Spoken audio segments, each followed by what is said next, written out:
Some wounds never heal, no matter how many years pass by. For Jedediah Cole, losing his boy in the war meant learning to live with a hole in his heart that time couldn't touch. This old mountain man had made peace with his loneliness in the Montana wilderness, spending his days with nothing but memories and regrets. Then one evening, a bleeding dog showed up at his camp, limping and desperate, with eyes that seemed to be asking for help. Something about that dog made Jed follow it through the forest to an old watchtower from the war. Inside the crumbling walls, he found a journal with his dead son's name written in it. The pages told a story that changed everything Jed thought he knew about what happened to his boy. But how did a stray dog know to lead him to the one place that held the truth he'd been searching for? Before we jump back in, tell us where you're tuning in from, and if this story touches you, make sure you're subscribed, because tomorrow I've saved something extra special for you. The silence in these mountains could drive a lesser man to madness, but Jedediah Cole had learned to wear it like a comfortable old coat.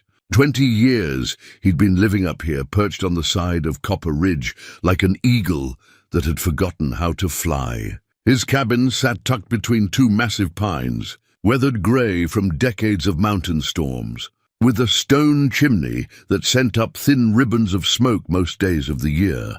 Jed had built this place with his own hands after the war took his boy Thomas. Back then, his grief was a wild thing that needed containing, and these mountains provided the kind of solitude a man required when the world felt too sharp and too loud. The nearest neighbor was 40 miles down a logging road that barely deserved the name, and that was exactly how Jed preferred it.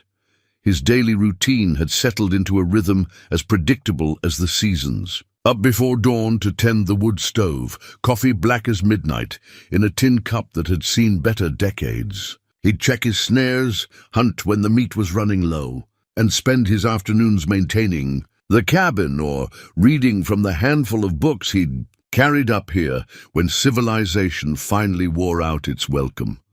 The brass compass he'd carried through his own war. Service still sat on the rough-hewn mantle, its face clouded with age, but its needle still true. Sometimes he'd hold it in his weathered hands and remember when direction meant something more than just knowing which way the wind was blowing.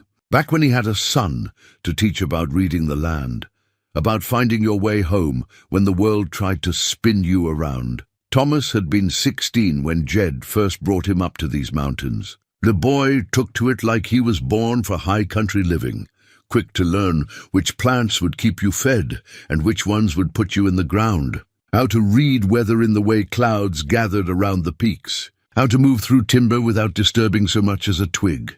Those were good days, before the war came calling and took his boy away to foreign fields that had no business claiming American sons. The cabin was simple but solid. One large room with a sleeping area partitioned off by a heavy wool blanket. A kitchen that consisted of a wood stove and a dry sink. Shelves lined with mason jars full of preserved vegetables and meat. Jed had built everything oversized and sturdy, the way his father had taught him. Furniture that would outlast the man who made it. Joints fitted so tight they'd hold even when the wood aged and settled. Outside, a small barn housed his mule Bessie and enough hay to see her through the worst of winter. She was getting on in years, that mule, but she still had good sense and sure footing on rocky trails. Jed talked to her more than he talked to any human being, and Bessie seemed to prefer his company to that of her own kind, which suited them both just fine. The land around his cabin told stories, if you knew how to read them. Deer trails winding through aspen groves, bear sign on the bark of cottonwoods, the subtle changes in vegetation that marked underground water sources. Jed had memorized every rock formation, every stand of timber, every meadow within a day's walk of his home. This was his domain, and he knew it better than some men knew their own wives. But for all his knowledge of this place, for all the peace he'd found in its rhythms, there remained a hollow space inside him that no amount of solitude could fill. Thomas had been everything to Jed after his wife Mary passed from the fever when the boy was just 12. Father and son against the world, learning together how to navigate life without her gentle presence to guide them. The war had taken Thomas just 2 months after his 18th birthday. Eager to serve, full of the kind of righteous fire that burned bright in young men who hadn't yet learned that the world was more complicated than the stories made it seem. Jed had tried to talk him out of enlisting, but Thomas had that stubborn streak that ran in the Cole bloodline like a seam of iron ore. The telegram arrived on a Tuesday in October, delivered by a solemn-faced boy from town who couldn't have been much younger than Thomas himself. "A killed in action," it said, as if those 3 words could contain the entirety of a life cut short. "Died heroically serving his country." Standard language that probably went out to hundreds of families, neat and clean and utterly inadequate. Jed had buried his grief in work after that, throwing himself into building this cabin, into learning every skill he'd need to live apart from a world that could snatch away everything you loved without warning or apology. He'd thought himself done with surprises, content to live out his remaining years in the company of mountains that didn't ask questions and seasons, that changed according to their own ancient schedule. The wounded dog's arrival had shattered that careful equilibrium. Like a rock through glass, it was just past sunset when the animal first appeared at the edge of his clearing. Jed was splitting kindling for the evening fire when he caught movement in his peripheral vision. The dog stood maybe 30 yards away, favoring its left rear leg, coat matted with burrs and what looked like dried blood. A shepherd mix of some kind, though its exact breeding was hard to determine. Under all that trail dirt, what struck Jed most wasn't the dog's condition. Injured animals wandered through his territory with fair regularity, but the way it looked at him. Those brown eyes held an intelligence that seemed almost human, a purposefulness that made the hair on the back of Jed's neck stand up. This wasn't some lost pet or feral dog looking for an easy meal. This animal had something on its mind. Jed set down his axe and studied the dog more carefully. Medium-sized, probably 40 or 50 pounds if it was properly fed. Its coat would likely be brown and black once it was cleaned up, with white markings on the chest and paws. The limp was pronounced, but not severe, painful rather than debilitating. The blood appeared to come from a gash along its left flank, probably from a run-in with something that objected to the dog's presence. For several minutes, man and dog regarded each other across the clearing. Jed had no particular fondness for domesticated animals beyond the practical relationship he maintained with Bessie. Dogs required care and attention, formed attachments that could complicate a man's life. This one, though, stirred something in him that he couldn't quite name.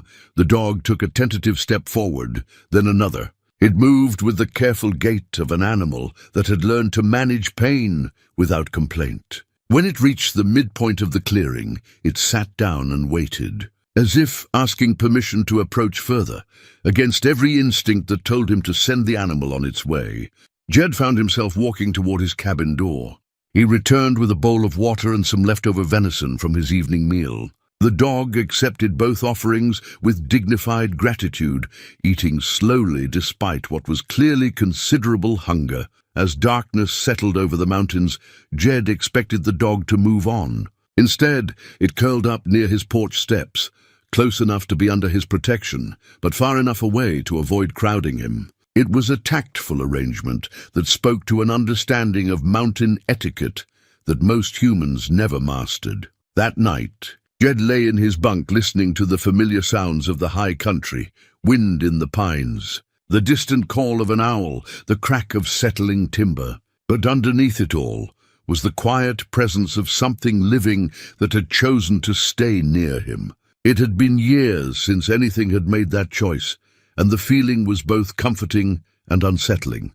When morning came, the dog was still there. The dog stayed for 3 days, accepting Jed's care with quiet dignity while its wounds began to heal. On the 4th morning, it started acting different, restless. It would walk to the edge of the clearing, look back at Jed with those intelligent eyes, then return to pace near the cabin steps. The message was clear as mountain spring water. It wanted him to follow. Jed tried ignoring the animal's behavior at first. He had work to do, winter preparations that couldn't wait for the whims of a stray dog. But every time he looked up from his tasks, there it was, standing at the tree line with an expression that seemed to say he was being stubborn about something important. By midday, the dog's agitation had grown pronounced enough that Jed finally set down his tools and walked over to where it waited. The moment he approached, the animal turned and headed into the forest with a purposefulness that brooked no argument. Its limp was much improved, though it still favored that left leg when the terrain got rough. Jed hesitated at the edge of his clearing. He'd spent 20 years avoiding unnecessary ventures into the deeper wilderness, content with the familiar territory around his cabin. This dog was asking him to step outside that safe boundary, to follow it into country he hadn't explored in decades. Every practical instinct told him to turn around and go back to his wood splitting, but something in the animal's behavior suggested this wasn't a casual invitation. The dog had traveled a considerable distance to reach his cabin, wounded and determined. Now it was leading him somewhere specific, and Jed found himself curious, despite his better judgment. The trail the dog chose wound through thick stands of lodgepole pine and Douglas fir, following game paths that were barely visible to human eyes. Jed recognized some of the landmarks, a distinctive boulder formation here, a lightning-struck snag there, but they were heading into territory he hadn't visited since before Thomas died. The dog moved with confidence, occasionally looking back to make sure Jed was following, but never hesitating about the route. They climbed steadily for the better part of 2 hours, working their way up ridge lines that offered glimpses of the valley far below. The afternoon sun filtered through the canopy in shifting patterns of light and shadow, and the air carried the clean scent of pine resin and mountain streams. Under different circumstances, Jed might have enjoyed the hike. Today, though, anticipation sat in his stomach like a cold stone.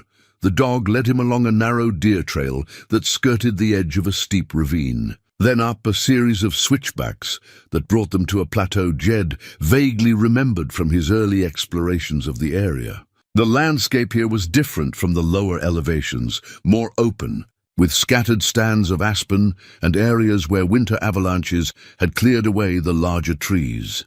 As they crested a small rise, the dog stopped and looked back at him with an expression that might have been satisfaction.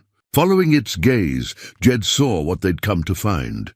The watchtower stood, or rather leaned, in a small clearing perhaps 100 yards ahead. Built from local stone and timber, it had been constructed during the war to serve as an observation post for spotting enemy aircraft.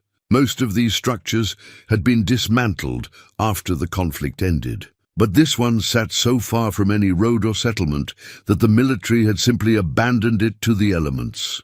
Time and weather had not been kind to the structure. The wooden portions of the tower had rotted away almost completely, leaving only the stone foundation and the lower walls intact. What remained looked more like ancient ruins than something built within living memory.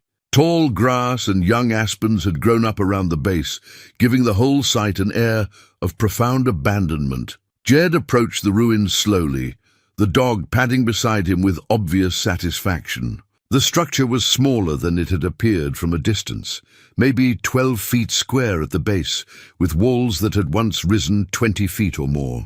Now the highest point was perhaps 8 feet above ground level, topped with a tangle of fallen timbers and rusted metal. The entrance was little more than a gap in the stonework, partially blocked by debris. The dog squeezed through without difficulty and disappeared into the shadowy interior. After a moment's hesitation, Jed followed.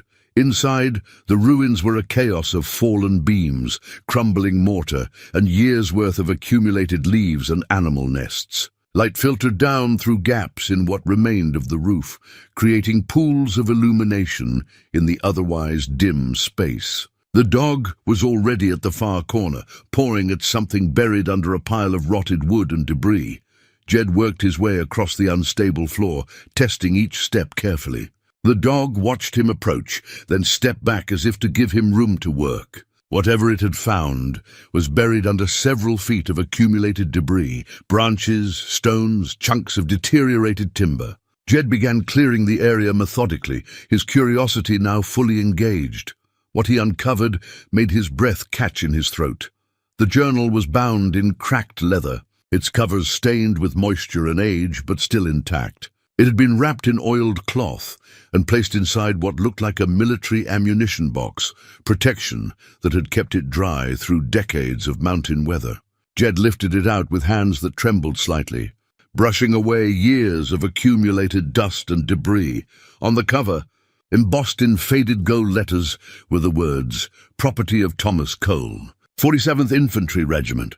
For a long moment, Jed simply stared at the journal, unable to process what he was seeing.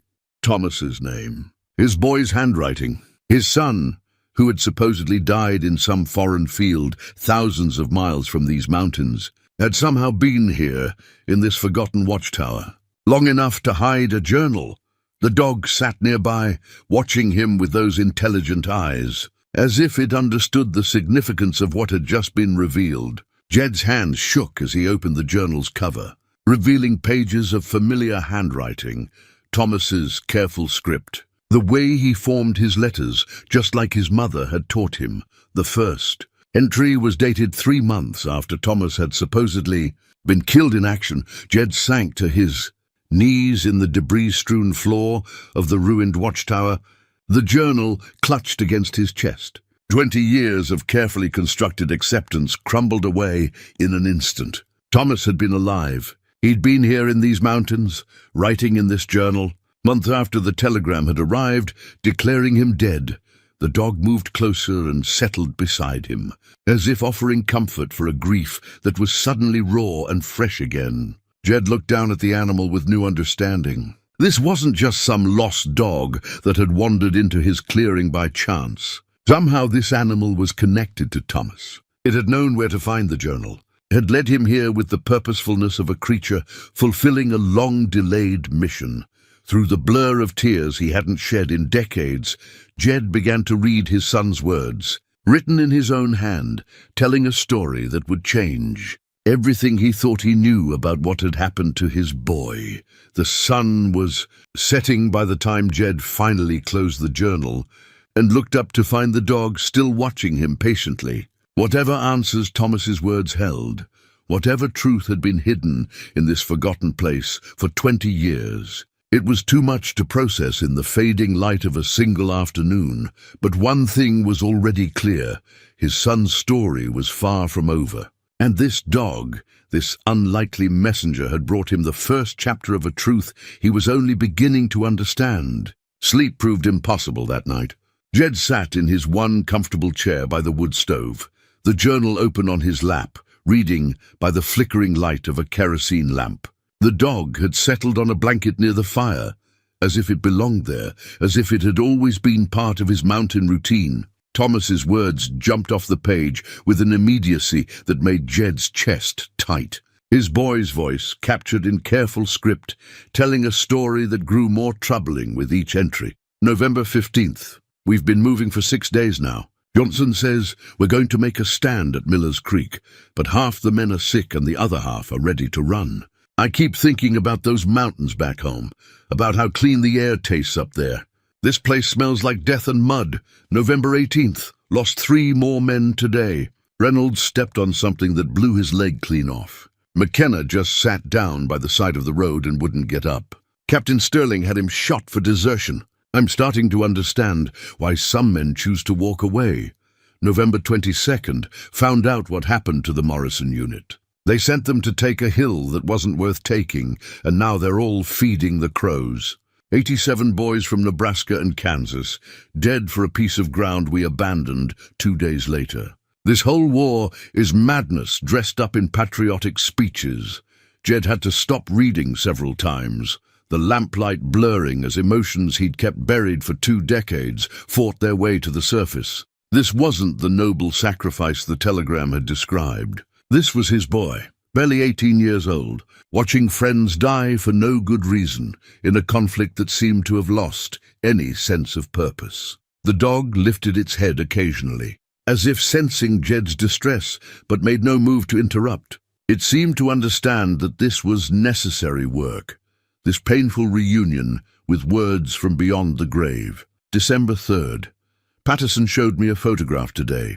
His little sister back in Ohio, maybe 14 years old, standing by a fence with a smile that could light up a room. He carries it everywhere, talks about her like she's the only good thing left in the world. Made me think of Pa, up there in his mountains, probably wondering why I haven't written. Truth is, I don't know what to tell him about this place. How do you explain to someone who taught you to honor life that you're surrounded by people whose job is ending it? The mention of himself brought fresh tears to Jed's eyes. He remembered waiting for letters that never came, checking with the postal service in town every few weeks, telling himself that no news was good news. He'd assumed Thomas was too busy fighting to write, never imagining his boy was struggling with what to say to a father he'd always looked up to. As dawn approached, Jed found himself studying a photograph that had been tucked between the journal's pages. The image was faded and creased, but he could make out 5 young men in military uniforms standing in front of what looked like a supply tent. Thomas was on the left, thinner than Jed remembered but still recognizable. The other 4 faces were strangers, but their eyes held the same haunted look he'd seen in veterans who'd made it, home from other wars. What struck him most was that someone had deliberately scratched out 3 of the faces with what looked like a knife point, leaving only Thomas and 1 other soldier clearly visible. The remaining face belonged to a lean young man with dark hair and serious eyes, standing close enough to Thomas to suggest friendship. Jed turned the photograph over and found an inscription in Thomas's handwriting. "Me and Daniels at Camp Harrison, before everything went to hell." The others don't matter anymore. The bitterness in those last words chilled him. What had happened to make his boy scratch out the faces of his fellow soldiers? What had driven a wedge between men who should have been brothers in arms? The dog stirred as morning light began filtering through the cabin windows, stretching and looking at Jed expectantly. It had been patient through the long night, but now its body language suggested it was ready for action. Ready perhaps to continue the story that Thomas's journal had begun. Jed closed the journal carefully and set it on the table beside his chair. His back ached from sitting hunched over the pages all night, and his eyes burned from reading by lamplight. But something had shifted inside him during those hours of painful discovery. The careful numbness he'd cultivated for 20 years was cracking apart, replaced by something raw and urgent. Thomas had been alive for months after that telegram arrived. His boy had survived whatever battle the military claimed had killed him, had lived long enough to write dozens of journal entries, had somehow made his way back to these mountains. The implications of that simple fact were staggering. How many other families had received similar telegrams? How many sons had been declared dead while they were still drawing breath? And why would the military lie about such things? Jed stood slowly, joints protesting after the long night in his chair. The dog rose as well, tail wagging slightly as if pleased that they were finally moving again. It walked to the door and looked back at him with obvious expectation. "Not yet, old friend," Jed said, surprised by the sound of his own voice after hours of silence. "I need to understand more before we go anywhere else." But even as he spoke the words, he was reaching for the journal again. The dog settled back down with what might have been patience, but its alert posture suggested it was ready to resume their journey at a moment's notice. Jed opened the journal to where he'd left off, and Thomas's voice reached across 20 years to continue his story. December 10th. Daniels and me talked about it for hours last night. The others are planning something, but they won't say what. Richardson keeps talking about evening the score and teaching the brass a lesson. I don't like the look in his eyes when he says it. Some men get drunk on violence, and once they start down that path, there's no pulling them back. December 15th. It happened today. Richardson and the others went too far, and now we're all going to pay for it. They killed Lieutenant Morrison while he was sleeping, said he had it coming for getting his men killed. Maybe he did, but murder is murder, no matter how you dress it up. Daniels and me tried to stop them, but we were outnumbered. Now we're all deserters and murderers in the eyes of the army, guilty by association if nothing else. December 18th. We're running now. Left camp 3 nights ago and been moving ever since. Richardson thinks we can make it to Mexico, but I know better. They'll catch us eventually, and when they do, we'll face a firing squad. Daniels agrees with me. We've been talking about splitting off from the others, trying to make it home on our own. At least if we're going to die, we can die in country that means something to us. Jed's hands tightened on the journal as the full scope of Thomas's situation became clear. His boy hadn't just deserted. He'd been caught up in a murder, forced to run with men whose violence had made them all targets. The weight of that knowledge settled on Jed's shoulders like a physical burden.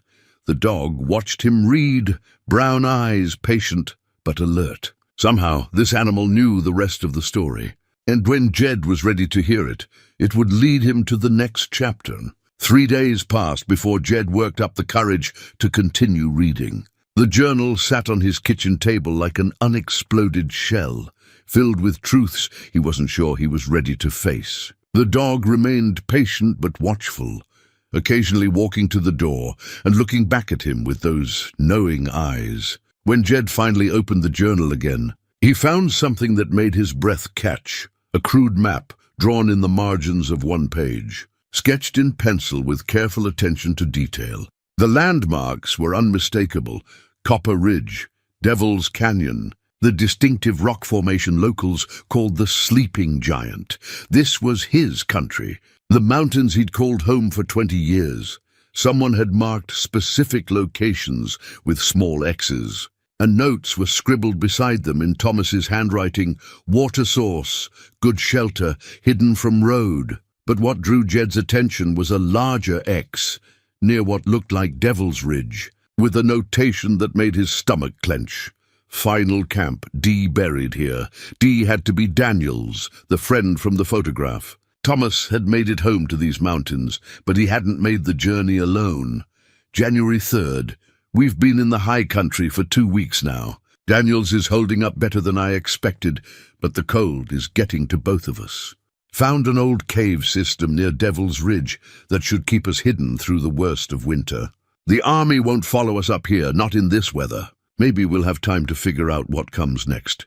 January 8th. Daniels has been coughing for 3 days straight. Started as just a cold, but it's getting worse. I've been brewing pine needle tea like Pa taught me, but it's not helping much.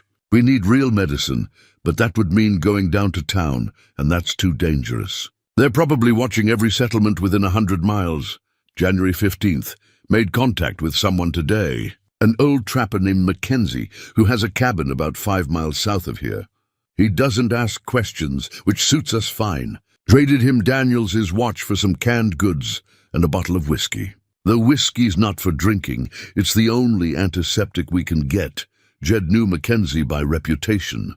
The old trapper had died at least 15 years ago, which meant Thomas's timeline was consistent with what he'd already read. His boy and his friend had made it to these mountains in the dead of winter, sick and hunted, trying to survive on skills Thomas had learned during their hunting trips together.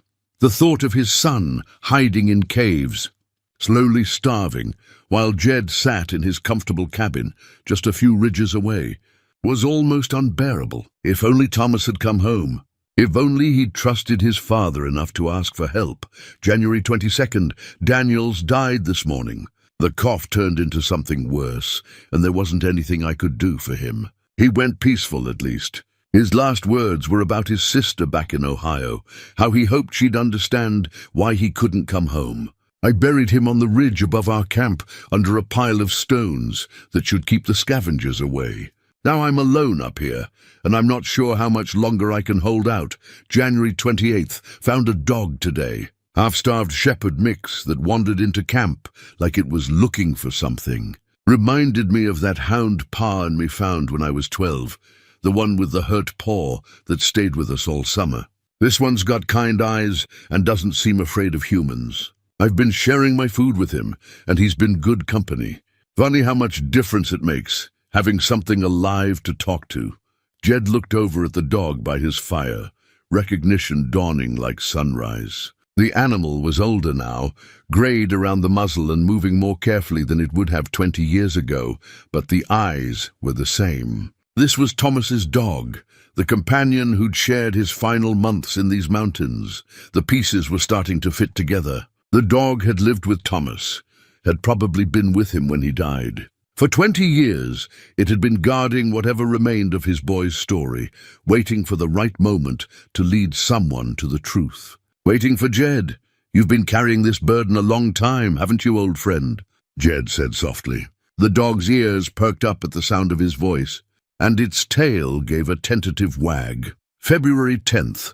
The dog's been acting strange for the past few days. Restless. He keeps walking to the edge of camp and looking down toward the valley, like he's expecting something. Maybe he can sense what I've been feeling, that our time up here is running out. The army's persistent when they want to be, and deserters don't just disappear, even in country this rough. February 18th. They found us. I saw the smoke from their camp yesterday morning, maybe 2 miles down the ridge. 3 men, moving careful like they know what they're doing. Military hunters, the kind they send after deserters who've caused them embarrassment.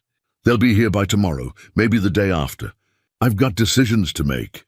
Jed's hands were shaking as he turned the page. The next entry was written in a different ink, with the careful deliberation of a man who knew he might not have many words left. February 20th. This is probably my last entry. The soldiers made camp at Willow Creek last night, close enough that I could see their fire. They'll find our cave by noon tomorrow, and then it'll be over. I'm not going to run anymore. I'm tired of running, tired of being afraid, tired of living like an animal in country that should feel like home. I want Pa to know that I tried to be the man he raised me to be. The killing in the war wasn't my choice, and the desertion wasn't cowardice. It was the only honorable thing left to do. Daniels understood that.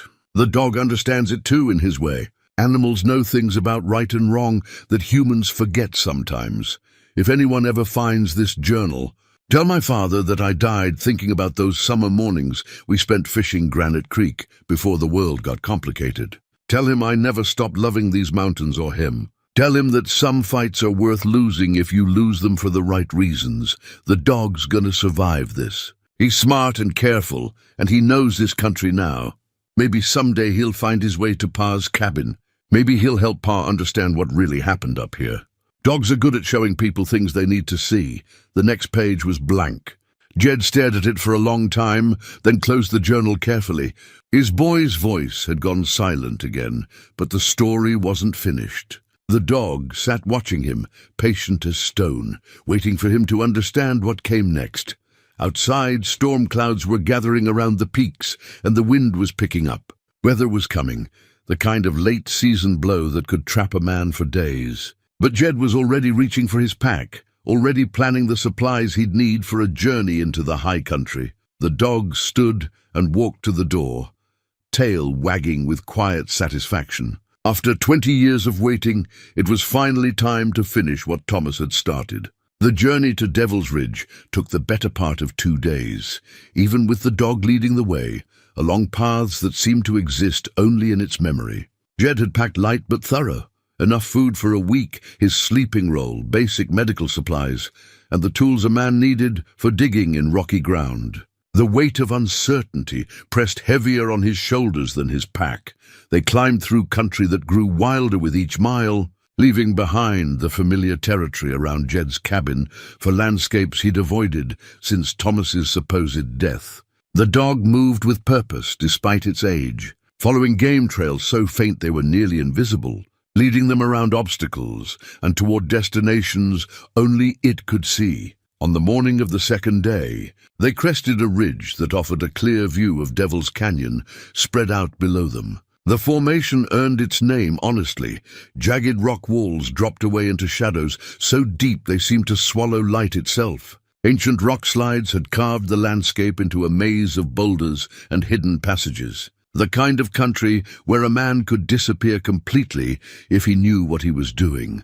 The dog led him down a switchbacking trail that hugged the canyon wall, moving with the careful confidence of an animal that had traveled this route many times before. Jed followed, fighting the vertigo that came with looking down into those depths. Trusting the dog's knowledge of safe passage, they found the first campsite in a sheltered alcove, maybe halfway down the canyon wall. Someone had built a fire ring from local stones, and the remains of a lean-to shelter still clung to the rock face like the bones of something long dead. Jed recognized the construction, the efficient, minimal approach to wilderness living he'd taught Thomas during their hunting trips, but it was what he found scattered around the campsite that made his chest tighten with recognition. A bent tin cup, the kind soldiers carried in their field kits. A piece of leather that had once been part of a military belt, and partially buried under a drift of old leaves, the tarnished metal of military dog tags.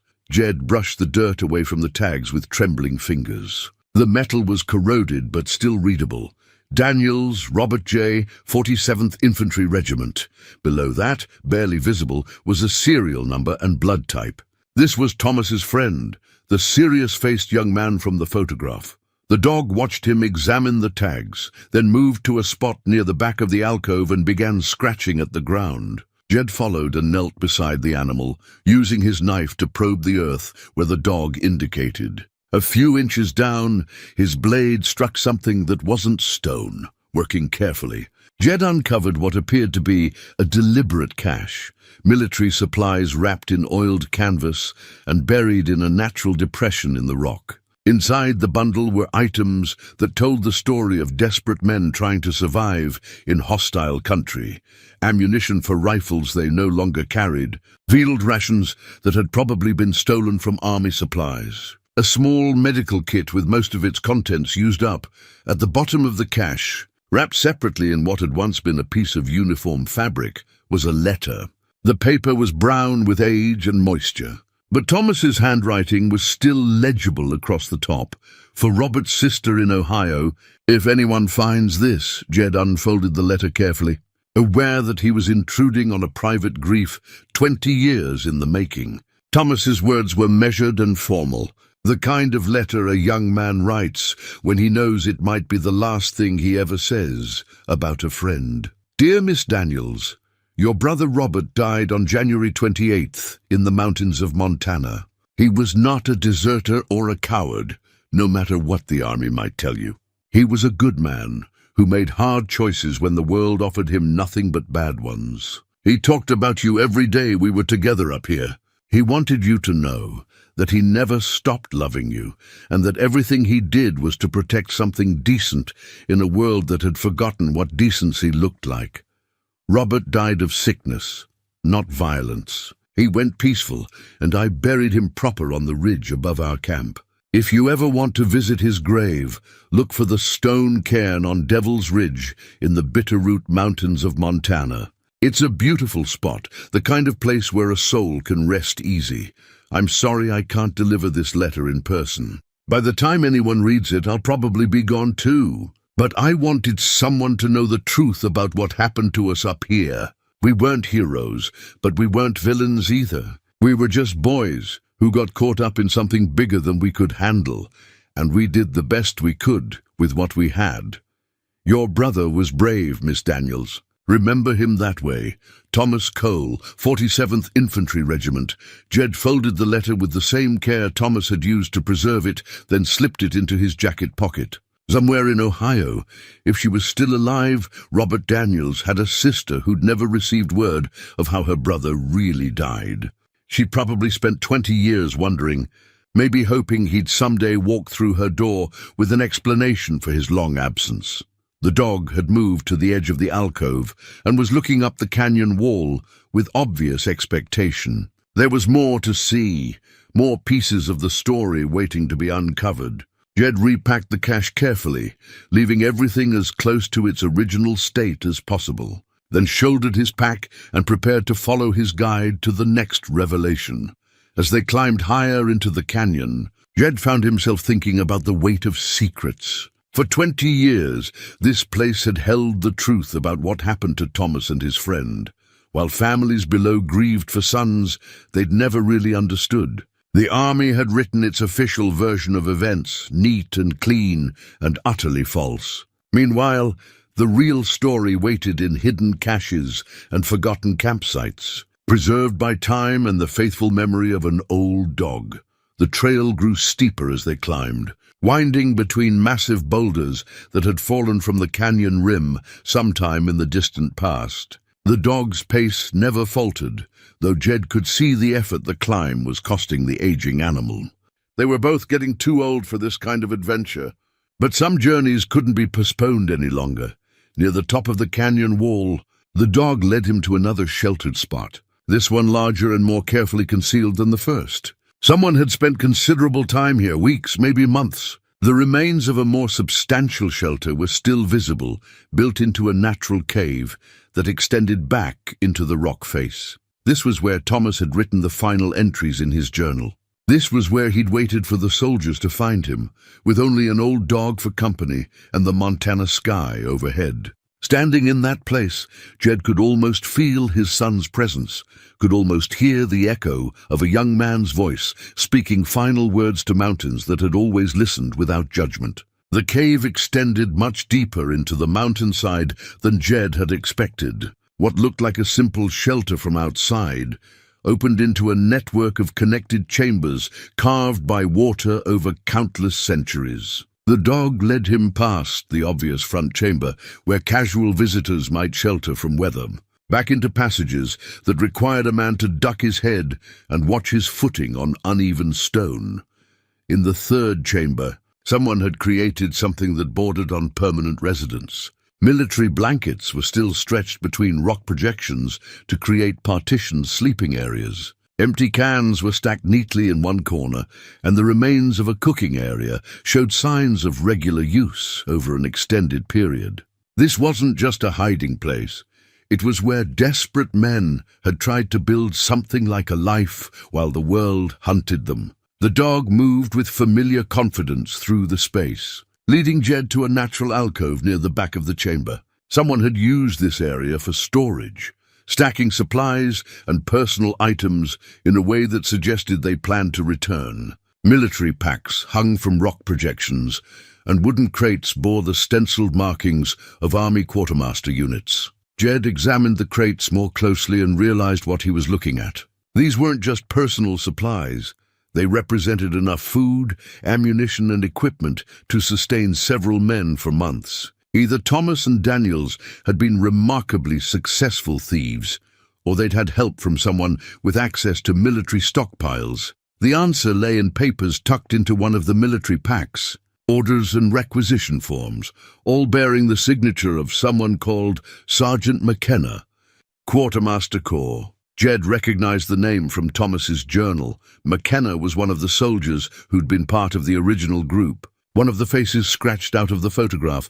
As he read through the documents, a clearer picture emerged. McKenna had been systematically stealing supplies from army stores and passing them to the deserters in exchange for something that wasn't immediately clear from the paperwork. The dates on the requisitions extended over several months, suggesting an ongoing arrangement rather than a one-time deal. At the bottom of the stack, Jed found a letter written in unfamiliar handwriting. The signature read S. McKenna, and the contents made his stomach turn. Thomas, the situation down here is getting worse. They're asking questions about the missing supplies, and I can't keep covering for much longer. Richardson and his boys are talking about hitting the payroll wagon next month, and they want you and Daniels to help. I told them you're not interested in that kind of work, but they're not taking no for an answer. I think it's time you boys moved on.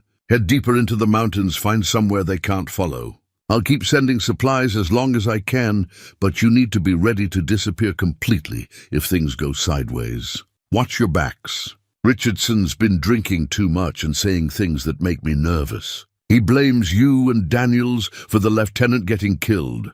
Says if you'd backed their play, instead of trying to stop it, none of this would have happened. Drunk men with grudges do stupid things. Burn this letter after you read it. The letter was dated a week before Thomas's final journal entry. Jed folded it carefully and slipped it into his pocket alongside the letter meant for Daniels's sister. The pieces of the story were falling into place, and they painted a picture more complex than simple desertion. Thomas and Daniels hadn't just been running from the army. They'd been running from their former companions as well. The men who'd committed murder and dragged them into the conspiracy were still hunting them, along with a quartermaster sergeant who'd been playing all sides while military supplies disappeared into the wilderness. The dog had settled near the entrance to the chamber, watching Jed work through the implications of what they'd discovered. When he looked up from the papers, the animal's expression seemed almost expectant, as if it knew there were more revelations waiting to be uncovered. Moving deeper into the cache, Jed found personal items that brought Thomas's final months into sharp focus. A razor and small mirror, carefully maintained despite the circumstances.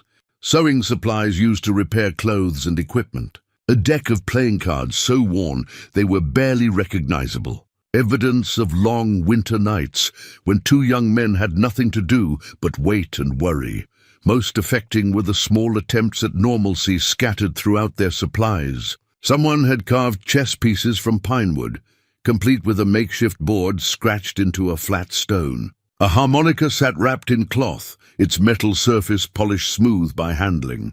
These were the tools desperate men used to maintain their sanity when the world had stripped away everything else that made life worth living. In the deepest part of the cache, Jed found Thomas's rifle, the same model Winchester his son had carried on their hunting trips together. It was clean and well-maintained, ready for use, with a full magazine of cartridges and boxes of ammunition stacked nearby. Whoever had been hunting Thomas and Daniels, his boy had been prepared to make a stand when the time came. Beside the rifle, wrapped in oiled leather, was something that made Jed's breath catch in his throat. His own letters to Thomas, the ones he'd written during the first months after his son left for war. He'd wondered why Thomas never responded to them, had assumed they'd been lost in the chaos of military mail service. Instead, they'd found their way here, to this hidden chamber in the Montana mountains, where his boy had read them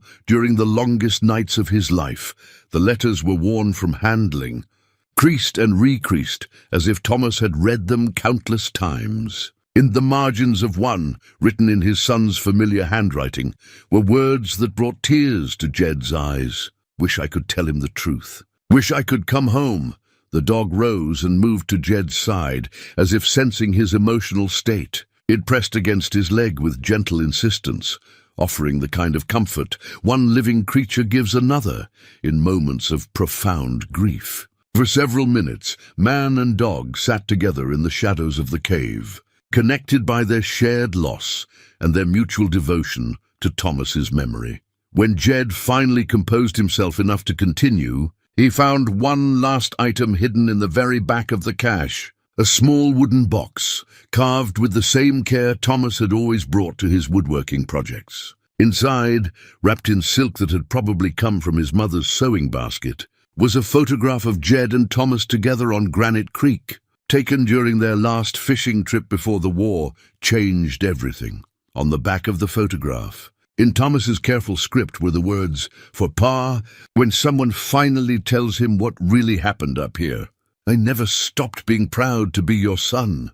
The dog was already moving toward the cave entrance, ready to continue their journey to whatever final revelation waited in this mountain sanctuary. But Jed remained kneeling in the shadows for a few more minutes, holding the photograph and feeling the presence of his son in this place where love and desperation had carved out a small space for hope in the midst of a world gone mad. The dog led him to the final cache just as storm clouds began gathering around the mountain peaks. This hiding place was different from the others, smaller, more carefully concealed, and positioned with a clear view of the approaches to the cave system. It was the kind of spot a man would choose if he needed to watch for enemies while keeping his most precious possessions safe.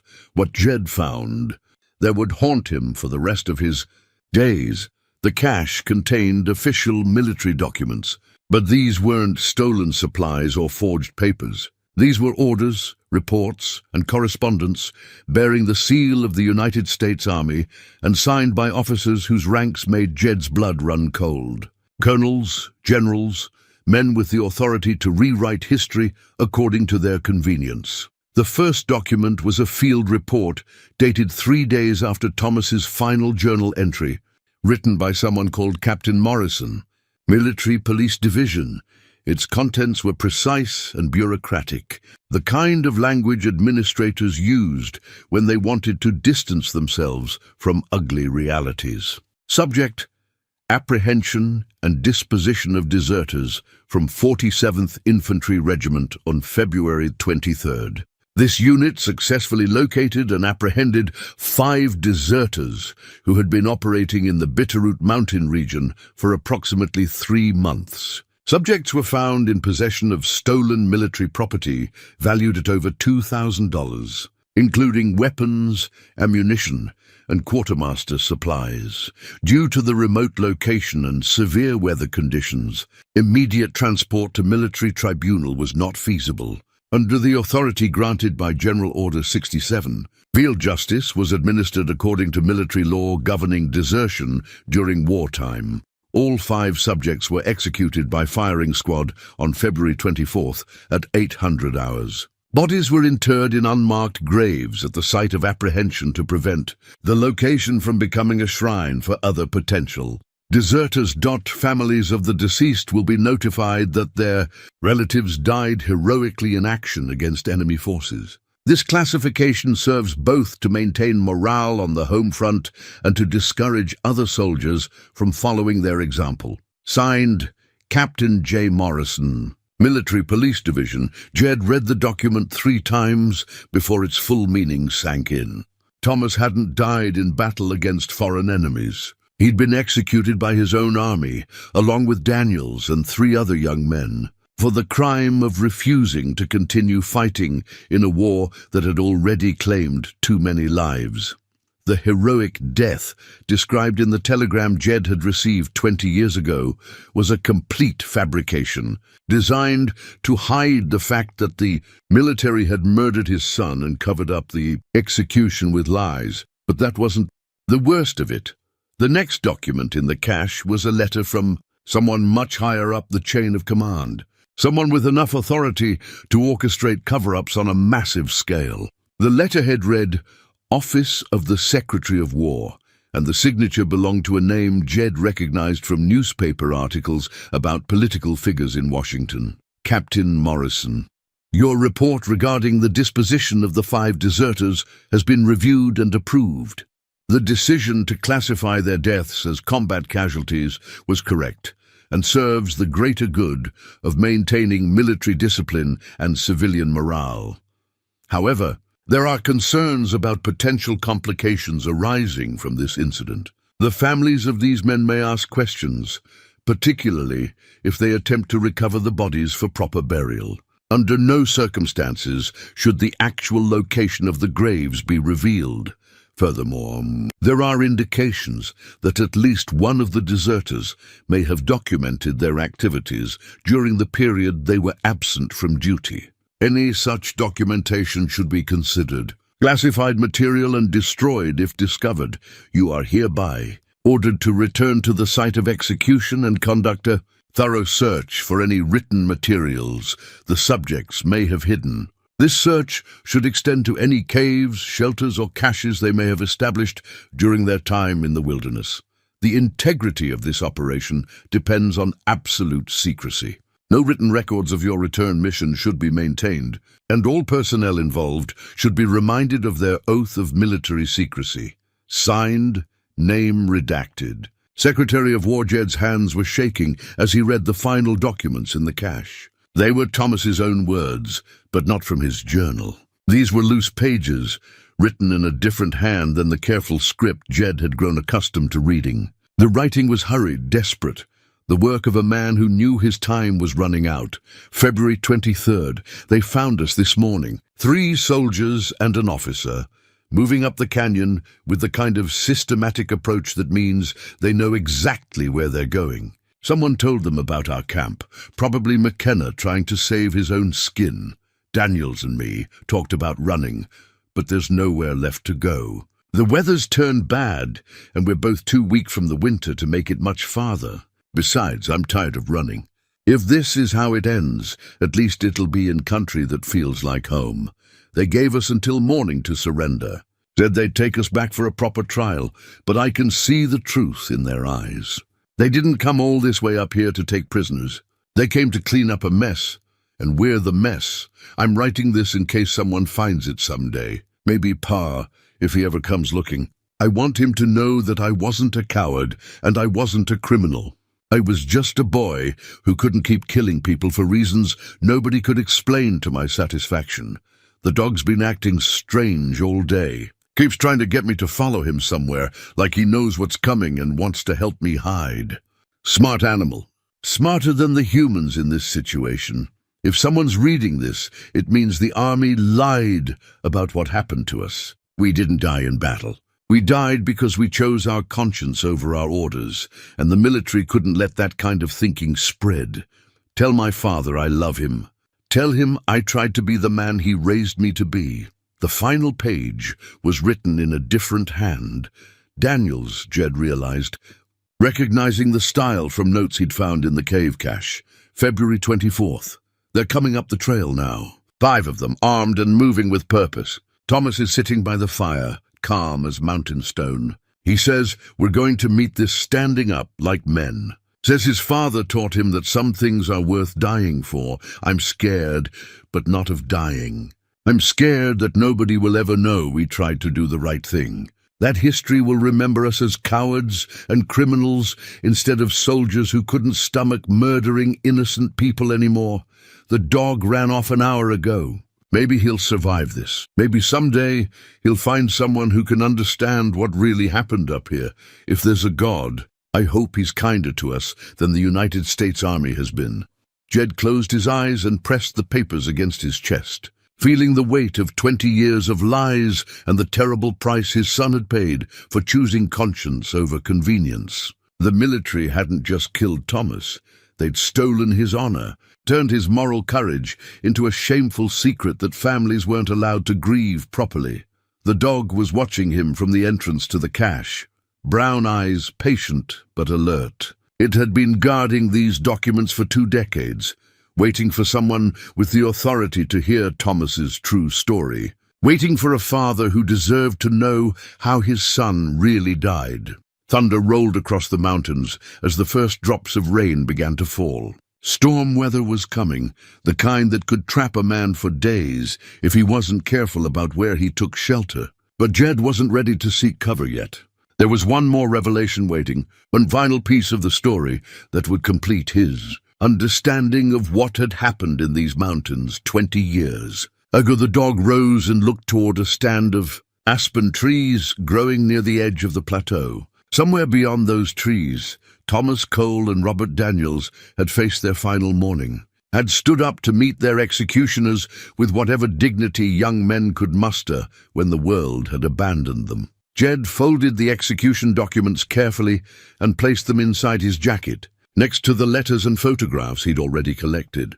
Tomorrow, he would decide what to do with the truth he'd discovered. Tonight, he needed to find his son's grave and say the words that should have been spoken 20 years ago. The rain started in earnest as Jed followed the dog through the aspen grove, each drop striking the leaves with a sound like whispered secrets. The storm had been building all afternoon, and now the mountains were releasing the tension they'd been holding in gathering clouds and electric air. Lightning flickered in the distance, still miles away but moving closer with the measured inevitability of mountain weather. The dog moved with renewed purpose, no longer the patient guide it had been for the past several days. Its pace was urgent now, as if it understood that they were approaching the end of a journey that had taken 20 years to complete.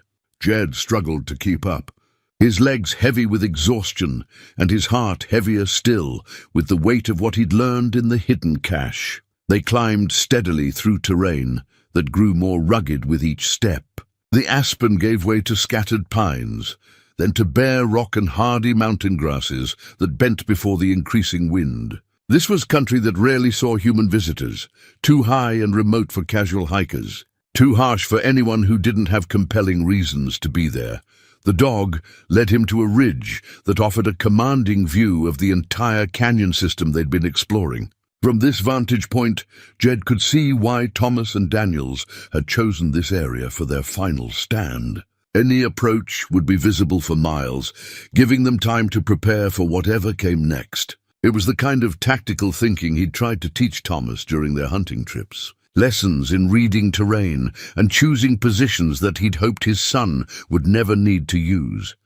Below them, partially hidden by a cluster of wind-twisted pines, Jed could make out what looked like the remains of a military camp. Canvas scraps fluttered from broken poles, and the geometric patterns of disturbed earth suggested tents and equipment that had long since been scattered by weather and time. This was where Captain Morrison and his men had made their base while hunting the deserters. Close enough to watch the cave system, but far enough away to avoid detection. The dog paused at the edge of the ridge, looking back at Jed with an expression that seemed to ask if he was ready for what came next. 20 years of questions were about to be answered. 20 years of grief and uncertainty were about to be resolved with a finality that would change everything he thought he knew about loss and love and the price of moral courage. Jed nodded to the dog, and they began the descent toward the valley floor. The trail was treacherous in the rain, loose rocks made slippery by water and moss. Jed had to concentrate on each step, using his walking stick to test uncertain footing while the dog moved ahead with the sure confidence of an animal that had traveled this route many times before. The storm was intensifying, lightning now close enough that thunder followed only seconds after each flash. And Jed could smell the ozone scent that meant the worst of the weather was still to come.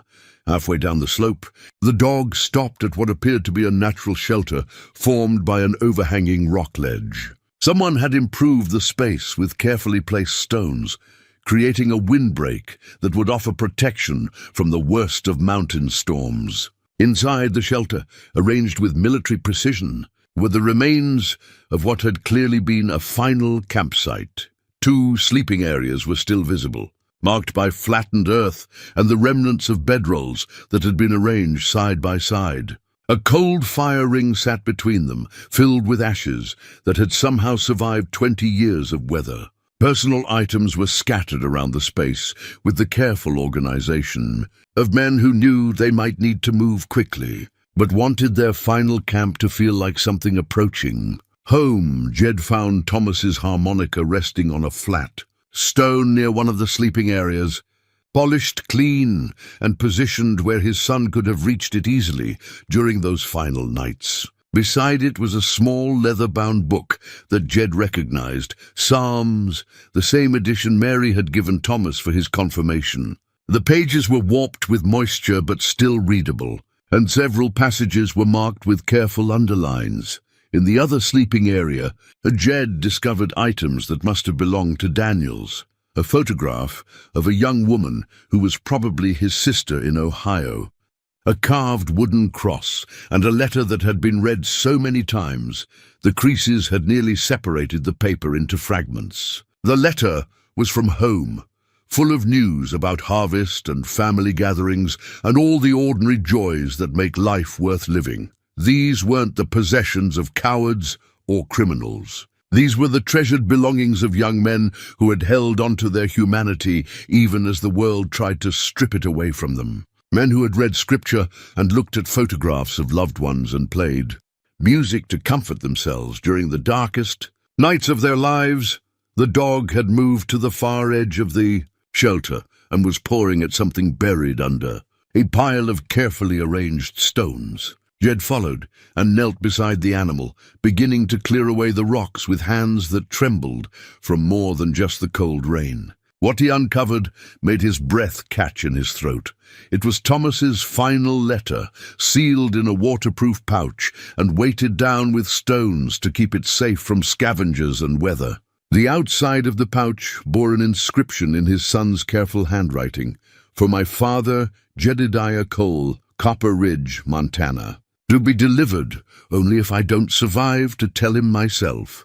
Jed held the letter for a long time before opening it, watching rain cascade off the rock overhang while lightning illuminated the valley in stark, momentary clarity. This was the moment he'd been traveling toward, since the wounded dog first appeared at his cabin. Everything else, the journal, the caches, the hidden documents, had been preparation for the words Thomas had chosen as his final gift to the father he'd never see again. When he finally broke the seal and unfolded the letter, Thomas's voice reached across 20 years of silence to speak directly to his heart. "Pa, if you're reading this, it means the dog found you like I hoped he would. His name is Ranger, and he's been the best friend a man could ask for during these final months. I've told him about you, about our cabin, about the life I wish I could have come back to. He understands more than most people would give him credit for. I need you to know that everything I did up here was guided by the lessons you taught me about right and wrong. You raised me to stand up for what I believed in, even when it cost me something. You taught me that a man's honor was more important than his comfort, and that some principles are worth dying for. The army will tell you I died heroically in battle, but that's not the truth. The truth is, I died because I refused to keep killing people in a war that stopped making sense the moment I saw what it was really about. I chose desertion over murder, conscience over orders, and I'd make the same choice again if I had to. Daniels and me have been living up here like the mountain men you used to tell me stories about, making do with what we had, and finding peace in country that doesn't ask questions. It's been hard, but it's also been honest in a way the war never was. We've had time to think, time to remember who we were before the army tried to turn us into something else. I'm not afraid of dying. I'm afraid of being forgotten, or worse, of being remembered for the wrong reasons. If anyone ever asks about Thomas Cole, tell them he was a young man who loved these mountains and tried to live by the values his father taught him. Tell them he chose love over hate, peace over violence, truth over convenience. The dog will show you where they buried us. We've known for days that they were coming, and we're ready. Daniels and me talked about running one more time, but this is where our story ends. These mountains are where I learned everything important about being a man, and it feels right to give my life back to them. Take care of Ranger for me. He's earned a warm fire and regular meals, and he knows things about loyalty that most humans never learn. He'll be good company for you, better than you might expect. I love you, Pa. I've loved you every day I've been up here, and I'll love you from whatever comes after this. Don't grieve for me longer than you have to. I've been happier in these mountains than I ever was in the army, and I'm going to my death knowing I tried to do the right thing. Your son, Thomas P.S. There's something hidden under the big rock near Devil's Creek. Ranger will show you. It's for you to decide what to do with, but I think the families deserve to know the truth about what happened to their sons. The rain was falling harder now, drumming against the rock overhang with increasing intensity. Lightning struck somewhere close by, close enough that the thunder was instantaneous and the smell of split wood drifted down from the ridge above them. Jed folded the letter carefully and placed it inside his jacket with the other documents he'd collected, then looked at Ranger with new understanding. The dog had been waiting 20 years to complete this mission, to deliver Thomas's final words to the father who deserved to hear them. It had guarded the truth through 2 decades of mountain winters, protecting the evidence that would eventually clear the names of 5 young men who had died for choosing honor over obedience. Ranger moved to the entrance of the shelter and looked out at the storm-lashed valley, then back at Jed with patient expectation. There was one more revelation waiting, one final destination in their journey toward understanding. Somewhere near Devil's Creek, Thomas had hidden something that would complete the story and give Jed the power to decide how that story should be told to the world. The storm was reaching its peak, with lightning strikes so frequent they turned the valley into a stroboscopic landscape of sharp shadows and brilliant illumination. But Ranger was already moving, heading out into the weather, with the determination of an animal that had promised to see this mission through to the end. Jed pulled his hat down tight and followed his son's faithful companion. Into the heart of the storm reached its full fury as they descended toward Devil's Creek, turning the world into a chaos of driving rain and wind that howled through the canyon like the voices of the dead. Lightning strikes illuminated the landscape in stark, flickering moments that revealed the path ahead in sudden clarity before plunging everything back into grey darkness. Jed followed Ranger's confident lead, trusting the dog's knowledge of safe passage through terrain that had become treacherous with rushing water and loose stone. Devil's Creek itself was running high and fast, swollen with storm runoff that turned the normally gentle stream into a torrent capable of sweeping away anything in its path. The sound of rushing water mixed with thunder to create a symphony of natural violence that seemed to shake the very foundations of the mountains. Ranger led Jed upstream along the creek bank, moving with purpose despite the difficulty of the terrain. They found the big rock Thomas had mentioned in his letter, about 50 yards upstream from where they'd first reached the creek. It was a distinctive boulder, easily twice the height of a man, that had probably been deposited by some ancient glacier and left to mark this spot for countless centuries. The stone provided partial shelter from the storm, and Ranger immediately began digging at its base with the focused intensity of an animal that knew exactly what it was looking for. Jed joined the effort, using his hands and his knife to clear away decades of accumulated soil and debris. The ground here was softer than he'd expected, suggesting that someone had disturbed it relatively recently, in geological terms. As they dug deeper, Jed's fingers encountered something that definitely wasn't natural stone or root. Working together, man and dog uncovered a metal box roughly the size of a military ammunition case. It was sealed tight against moisture and marked with Thomas's initials carved deep into the metal surface. The weight of it suggested substantial contents, and Jed could hear papers rustling inside when he shifted the container in his hands. Finding shelter under the overhang of the big rock, Jed forced open the latches and lifted the lid. Inside, protected by multiple layers of oiled cloth, were documents that would change his understanding of his son's story one final time.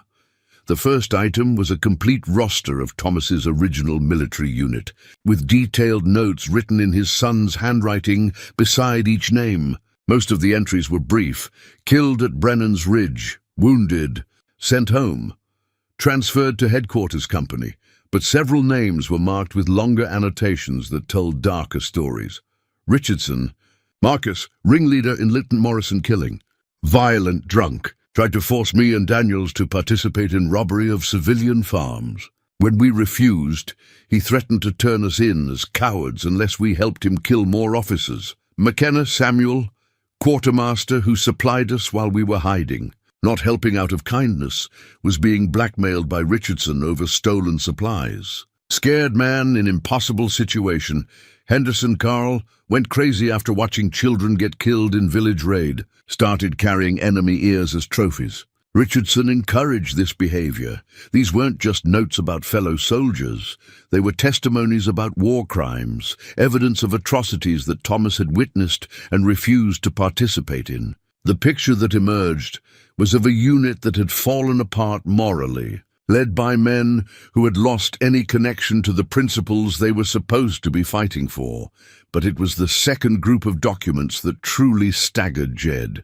These were copies of official military reports, somehow obtained and preserved by Thomas during his time as a deserter. Reports that detailed systematic cover-ups of civilian massacres, falsified casualty reports that hid the true cost of military incompetence, and orders that explicitly authorized the execution of American soldiers who refused to participate in what could only be called murder. The documents bore the signatures and seals of high-ranking officers, including some whose names Jed recognized from newspaper coverage of the war. These weren't the actions of rogue soldiers operating without authorization.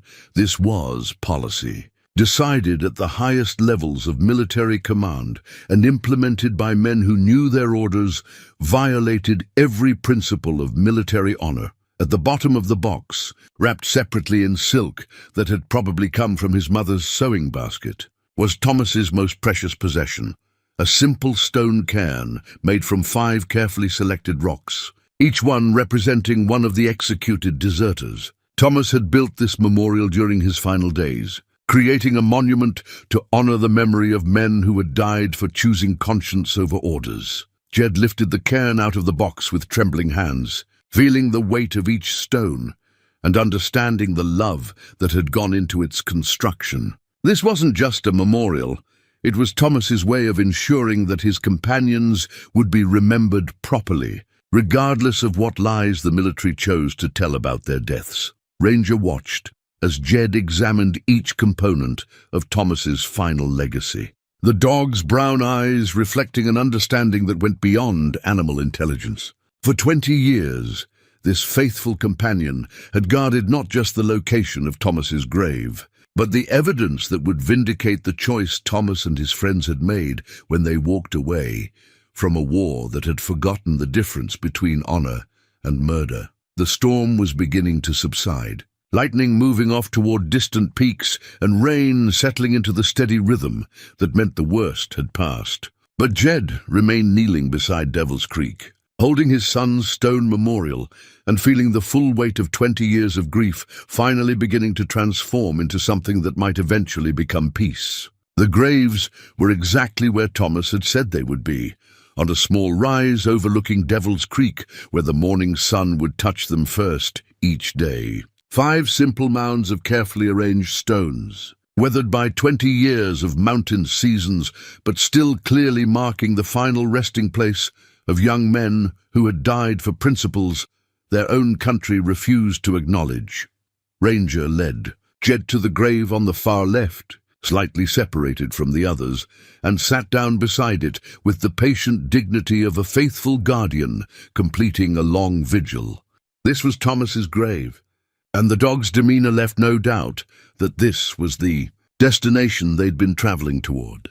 Since that first evening when the wounded animal had appeared at Jed's cabin, Jed knelt beside his son's grave and placed Thomas's stone cairn at the head of the burial mound where it belonged. The 5 rocks fit perfectly against the larger stones that marked the gravesite, as if Thomas had planned this final arrangement during his last days alive. It was a father's memorial, placed on his son's grave by the son himself, a gesture of love that transcended death and time. The simple act of placing the cairn unleashed 20 years of grief that Jed had never properly processed. He'd grieved for a son who died heroically in battle, mourned a loss that made sense within the framework of patriotic sacrifice. But now he was grieving for a boy who had been murdered by his own army for refusing to compromise his moral principles. And the weight of that different loss was almost unbearable. He spoke aloud to Thomas for the first time since receiving that telegram 2 decades ago, words that poured out of him like water from a broken dam. He told his son about the 20 years of loneliness, about the cabin he'd built as a monument to loss, about the way he'd tried to honor Thomas's memory by living the kind of principled life his boy would have respected. He spoke about the journal, about following Ranger through the mountains, about discovering the truth that the military had worked so hard to hide. He told Thomas about finding the letters, the photographs, the evidence of war crimes that had driven a young man to choose desertion over participation in atrocities. Most importantly, he told Thomas that he understood, that he was proud of the choice his son had made, proud of the moral courage that had cost Thomas his life but preserved his honor, that he would rather have a son who died standing up for what was right than one who lived by compromising his principles. Ranger listened to every word, occasionally moving closer to offer the kind of silent comfort that animals provide better than most humans. When Jed's words finally ran out, leaving him empty but somehow lighter, the dog moved to his side and pressed against his leg with gentle insistence. It was then that Jed noticed what Ranger had been guarding all these years. Around the dog's neck, nearly hidden by his thick fur, was an old military collar tag that Jed had somehow missed during their days together. He reached out carefully and turned the tag so he could read the inscription. Ranger, 47th Infantry Regiment, property of PVT, Thomas Cole. This wasn't just any dog that had wandered into Thomas's final camp. This was his son's own companion, an animal that had served alongside Thomas in the military and had somehow escaped the execution that claimed his master. Ranger had spent 20 years guarding Thomas's grave and waiting for the right moment to lead someone to the truth. The implications of that discovery hit Jed like a physical blow. Ranger had been with Thomas during the war, had witnessed the atrocities that drove his master to desert, had probably been present during those final terrible days when the military hunters closed in. This dog was the only living witness to what had really happened in these mountains 20 years ago. Understanding flooded through Jed as pieces of the story finally clicked into place. Ranger hadn't led him to Thomas's journal by chance. He'd been making deliberate choices, revealing the truth in carefully planned stages. The dog had known exactly which caches to visit, which documents to help uncover, which path would lead to the complete story of what had happened to Thomas and his companions. Jed reached out and gently removed the military collar, reading the serial number and unit designation that confirmed everything he'd suspected. Then he placed his hand on Ranger's grizzled head and made a promise that echoed across the mountain valley. "You've been faithful longer than any creature should have to be," he said quietly. "You've kept your promise to Thomas, and now it's time for you to rest. You're coming home with me, old friend. You've earned a warm fire and regular meals, and a place where you don't have to guard secrets anymore." Ranger's tail wagged once, a simple acknowledgement that his long mission was finally complete. The dog who had spent 2 decades protecting the truth about Thomas Cole could finally lay down the burden of guardianship and accept the comfort of belonging to someone who understood the depth of his devotion. As the afternoon sun broke through the dissipating storm clouds, Jed stood beside his son's grave and felt something he hadn't experienced in 20 years. The possibility of healing. The truth was finally known, and with that knowledge came the power to decide how Thomas's story should be told to a world that had forgotten the difference between patriotism and blind obedience. The journey back to Jed's cabin took 3 days, not because of the distance, but because both man and dog needed time to process what they'd discovered in the high country. They moved slowly through familiar terrain, stopping frequently to rest and to let the weight of 20 years of revealed truth settle into something they could both carry without breaking. Under its burden, Ranger had changed during their time at Thomas's grave. The urgent purposefulness that had driven him for 2 decades had been replaced by something that looked remarkably like relief. He no longer ranged ahead on the trail, scanning for threats or destinations only he could see. Instead, he stayed close to Jed's side, walking with the measured pace of an old dog who had finally found his way home. The cabin felt different when they reached it on the 3rd evening. The same walls, the same furniture, the same stone chimney, sending up its familiar ribbon of smoke. But somehow the space had been transformed from a monument to loss into something that might eventually become a home again. Ranger explored the single room with careful interest, then settled on the rug near the wood stove with a contentment that suggested he understood this was where he belonged now. Jed spent the first week back simply living with the truth he'd discovered. He read through Thomas's journal again, this time understanding the full context of his son's words. He organized the documents he'd collected into careful categories: evidence of war crimes, proof of military cover-ups, testimony about the real reasons behind Thomas's desertion and execution.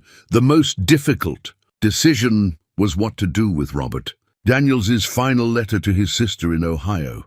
After several days of consideration, Jed composed his own letter to accompany it, explaining how he'd come to possess documents that revealed the truth about her brother's death. He mailed both letters to the address Thomas had noted in his journal, not knowing if she was still alive or if the letter would reach her, but feeling obligated to try. 3 weeks later, he received a response that brought tears to his eyes. Margaret Daniels was indeed still alive, now a widow with grown children of her own, and she had spent 40 years wondering what had really happened to her brother. She thanked Jed for giving her the truth she'd never stopped hoping to find, and she asked if she could visit Robert's grave someday when her health permitted the journey.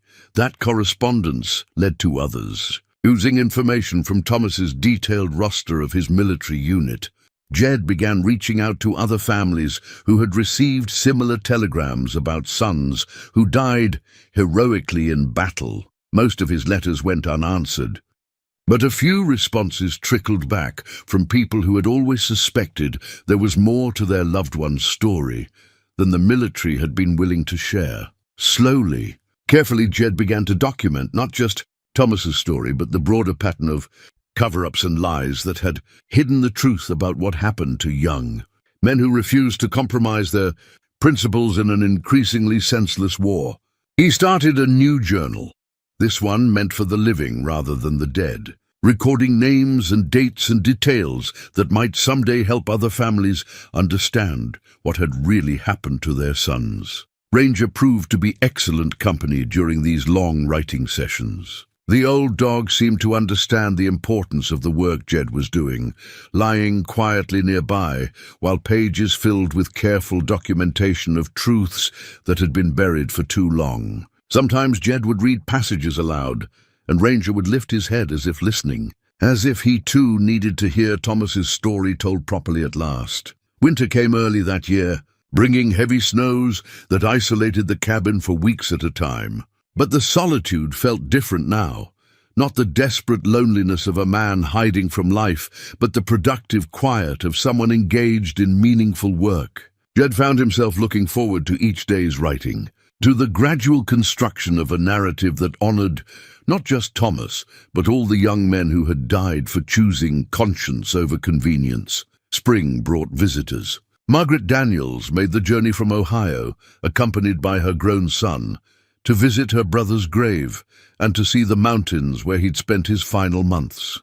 She was a small, dignified woman in her 70s, with the same serious eyes Jed remembered from the photograph in Daniels's belongings. She knelt beside her brother's grave and spoke to him quietly for a long time, while Jed and Ranger waited respectfully nearby. Other families followed, parents, siblings, children who had grown up with questions about fathers and uncles whose deaths had never quite made sense.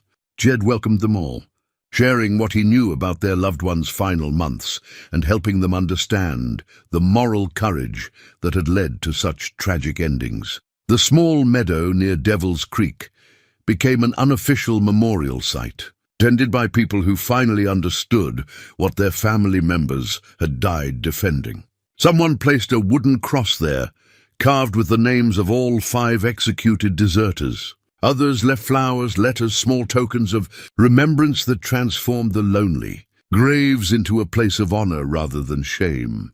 Jed never tried to publicize the broader story or seek justice against the military officials who had orchestrated the cover-ups. Most of them were long dead anyway, and he'd learned that some truths are more powerful when they're shared quietly between people who need to hear them rather than shouted from platforms where they might become political ammunition.